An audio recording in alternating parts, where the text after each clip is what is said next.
আসসালামু আলাইকুম সুপ্রিয় দর্শক, আজকে আপনাদের জন্য নতুন আরেকটি ভিডিও নিয়ে আসলাম। যেন আপনারা যদি কোনো ফ্যাশন বা প্লেন মালের ভিতরে যদি আপনাদের এরকম মিলানো স্টিচ বা ফুল নিডল থাকে, সেখানে আপনারা কিভাবে প্লাস দিবেন, মাল্টি প্লাস যেভাবে বলা হয়, সেই প্লাসটা কিভাবে দিবেন সেই বিষয়টা নিয়ে আজকের এই ভিডিওতে আপনাদেরকে দেখানোর চেষ্টা করব।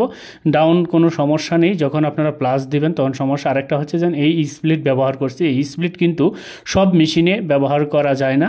যেগুলো মেশিন সিঙ্গেল মেশিন যেগুলোতে টাচ সাপোর্ট করে না, সেগুলোতে কিন্তু এটা ব্যবহার করা যায় না। এই স্প্লিট এর বিকল্প হিসাবে কি ব্যবহার করবেন সেটা আমি দেখিয়ে দিচ্ছি। স্প্লিটের বিকল্প হিসেবে আপনারা এভাবে টাক ব্যবহার করতে পারেন। এই এই নিটটা যদি আপনারা ব্যবহার করেন, আপনাদের যে কোনো ধরনের মেশিন এটা হবে। এখন বলতে পারেন যে এটা কিভাবে হবে, যেন ফ্রন্ট নিট ফ্রন্ট টাক তো হয় না, তাহলে এটা কিভাবে হবে, বা ব্যাক নিট দিলে ফ্রন্ট টাক সাপোর্ট করে না, তাহলে কিভাবে হবে? হ্যাঁ, এটা হবে। এটা হচ্ছে আপনারা এখানে একটু টেনশন দিয়ে দিবেন, অথবা আপনারা এখানে একটু ফাঁকা কইরা ওই নিটটাকে করে দিবেন, একটু আপ ডাউন করে দেবেন। আমরা দুনো পাশেই বসাচ্ছি, আপনাদেরকে দেখাচ্ছি। এই যে দেখুন, আমি যে নিটটা ব্যবহার করছি সেই নিটটা, হ্যাঁ, আমি এখানে একটু একটা নিডল অফ করে দিলাম, কারণ অফ যদি না করি তাহলে এখানে কেটে যাওয়ার সম্ভাবনা আছে। এটা হচ্ছে স্প্লিটের বিকল্প হিসাবে আমরা এটা ব্যবহার করলাম। দেখেন আমার ডিরেকশানটা আমরা দেখে নিলাম।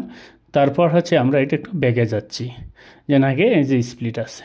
এখন আপনাদেরকে আমি আবার দেখাচ্ছি, যেন এই দেখেন এখানে কিন্তু আমরা ডিরেকশানটা দেখেন, সেম ডিরেকশানে আমরা এখানে প্লাস করছি, মিডিল থেকে প্লাস করছি একটা প্যাকেজের মাধ্যমে। আমি একটু প্যাকেজটা আপনাদেরকে দেখাই আগে জুম করে। এই দেখেন, এই প্যাকেজটার মাধ্যমে আমরা কিন্তু এভাবে প্লাস করছি।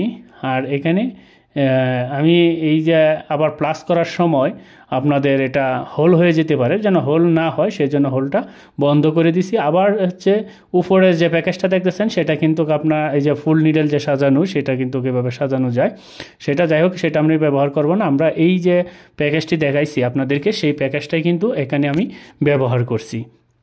একটু জুম করে দেখাচ্ছি আপনাদেরকে, দেখুন। আমরা একটু প্রসেস দিয়ে দেখাই আপনাদেরকে। আমরা একটু কম্পাইল করার পর এটা হচ্ছে ডাইনামিক ডেন্সিটি, কারণ আমরা ডাইনামিক ডেন্সিটি ব্যবহার করছি, সেই জন্য এটা টিক মার্ক না দেওয়ার কারণে এই মেসেজটা আসে। তাহলে আমরা এটা টিক মার্ক দেওয়ার পরে দেখেন আর কোনো মেসেজ নাই। আমরা একটু সেন্টি করে দেখাই। এই দেখেন আমাদের ফিডারটা একটু এই যে নিটিং করে মিডিলে এসে যত নিডল মাইনাস করবে, এর পরবর্তীতে এসে এটা অফ হয়ে থাকবে। এই যে এখানে অফ হয়ে থাকবে। তারপর যখন এটা প্লাসটা হয়ে যাবে, তারপর এটাকে কিন্তু আমরা ওইখানে একটা নিট হারায়, এটা আমরা এই যে এই দেখেন এই নিটটা দ্বারা কিন্তু আমরা এটাকে বন্ধ করে দিছি, এখানে হোল হওয়ার কোনো সম্ভাবনা নেই। আর এইটা আপনারা যে কোনো মালে, আপনারা যে কোনো মেশিনে আপনারা ব্যবহার করতে পারেন। এটা হচ্ছে মূলত আপনাদের যে স্যাম্পল আসবে সেই স্যাম্পলের উপর ভিত্তি করে, আমার স্যাম্পলটা ছিল এরকম, সেজন্য এটা দিছি।